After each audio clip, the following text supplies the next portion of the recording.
उत्तराखंड पहुंचे बीजेपी के राष्ट्रीय अध्यक्ष की बैठकों से क्या निकलेगा? किन विधायकों की समस्या बढ़ जाएगी इस बैठक के बाद? पूरी खबर आपको बताएंगे, लेकिन उससे पहले इस चैनल को सब्सक्राइब आप जरूर कर लीजिए। नमस्कार, मैं हूं मनमोहन भट्ट। भारतीय जनता पार्टी के राष्ट्रीय अध्यक्ष जेपी नड्डा, महामंत्री संगठन बीएल संतोष, उत्तराखंड बीजेपी के प्रभारी दुष्यंत गौतम अपने तमाम पदाधिकारियों के साथ उत्तराखंड पहुंच चुके हैं। दर्जन भर के आसपास बैठकों का दौर 2 दिन तक चलेगा। वास्तव में इस बैठक का एजेंडा बहुत स्पष्ट है। अगले साल होने वाले विधानसभा चुनाव के लिए पार्टी तैयारियों का आकलन कर रही है। पार्टी जिताऊ उम्मीदवारों का आकलन कर रही है। पार्टी राज्य सरकार मंत्रियों के कामों का आकलन कर रही है। इस आकलन की प्रक्रिया को 6 महीने का समय हो चुका है और 2 मुख्यमंत्रियों की विदाई हो चुकी है।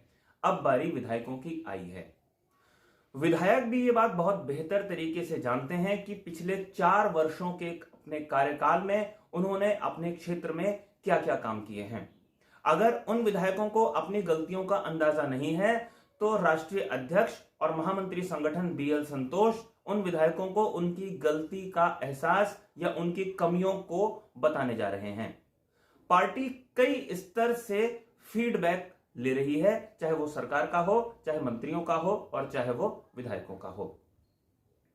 विधायक बहुत बेहतर तरीके से जानते हैं कि 2017 में जब उनकी जीत हुई थी तो उसमें जो मोदी लहर उस समय थी उसका बड़ा भारी रोल था।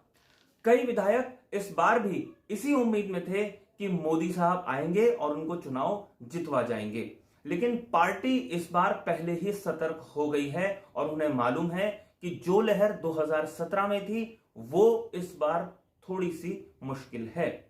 इसलिए पार्टी ऐसे नेताओं को देख रही है, ऐसे नेताओं को परखने की कोशिश कर रही है जिसका अपना भी बेहतर जनाधार हो अपने विधानसभा क्षेत्र में। पिछले 4 वर्षों में बीजेपी के विधायकों ने क्या क्या काम किए हैं, इसकी जानकारी अगर विधायकों के पास नहीं है तो पार्टी संगठन और राष्ट्रीय अध्यक्ष के पास वो जानकारी पहुंच चुकी है।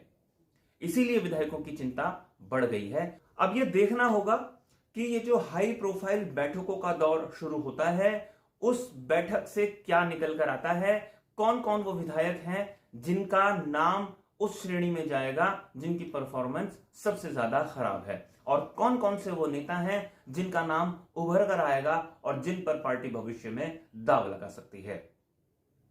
आपको ये रिपोर्ट कैसी लगी हमें जरूर बताइएगा। अगर आपने अभी तक इस चैनल को सब्सक्राइब नहीं किया है तो इस चैनल को सब्सक्राइब जरूर कर लीजिए।